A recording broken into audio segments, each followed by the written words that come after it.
in which we learn of the village of Wall and the curious thing that occurs there every 9 years. There once was a young man who wished to gain his heart's desire, and while that is, as beginnings go, not entirely novel, for every tale about a young man there ever was or will be could begin in a similar manner. There was much about this young man and what happened to him that was unusual, although even he never knew the whole of it. The tale started, as many tales have started, in Wall. The town of Wall stands today as it has stood for 600 years, on a high jut of granite amidst a small forest woodland. The houses of Wall are square and old, built of gray stone with dark slate roofs and high chimneys, taking advantage of every inch of space on the rock. The houses lean into each other, are built one upon the next, with here and there a bush or tree growing out of the side of a building.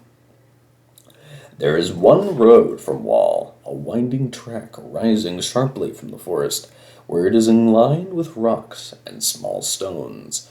Followed far enough south out of the forest, the track becomes a real road, paved with asphalt.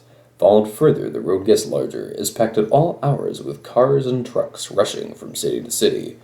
Eventually the road takes you to London, but London is a whole night's drive from Wall. The inhabitants of Wall are a taciturn breed, falling into two distinct types: the native Wall folk, as grey and tall and stocky as the granite outcrop their town was built upon, and the others, who have made Wall their home over the years, and their descendants. Below Wall on the west is the forest. To the south is a treacherously placid lake served by the streams that drop from the hills behind Wall to the north. There are fields upon the hills, on which sheep graze, and to the east is more woodland. Immediately to the east of Wall is a high grey rock wall, from which the town takes its name. This wall is old, built of rough, square lumps of hewn granite, and it comes from the woods and goes back to the woods once more. There is only one break in the wall, an opening about 6 feet in width a little north of the village.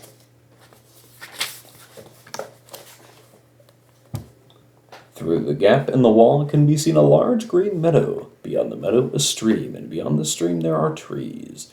From time to time, shapes and figures can be seen amongst the trees in the distance. Huge shapes and odd shapes and small glimmering shapes which flash and glitter and are gone.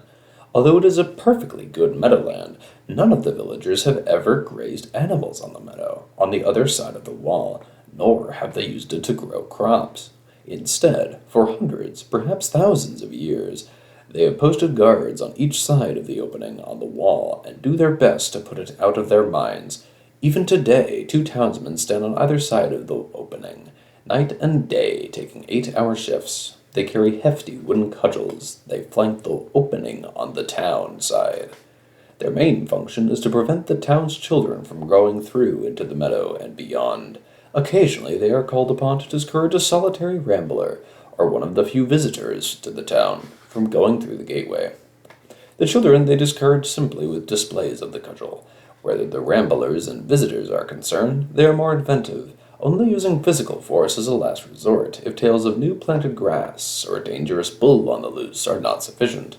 Very rarely someone comes to Wall knowing what they are looking for, and these people they will sometimes allow through. There is a look in the eyes, and once it is seen, it cannot be mistaken. There have been no cases of smuggling across the Wall in all the 20th century, that the townsfolk know of at least, and they pride themselves on this. The guard is relaxed once every 9 years on May Day, when a fair comes to the meadow.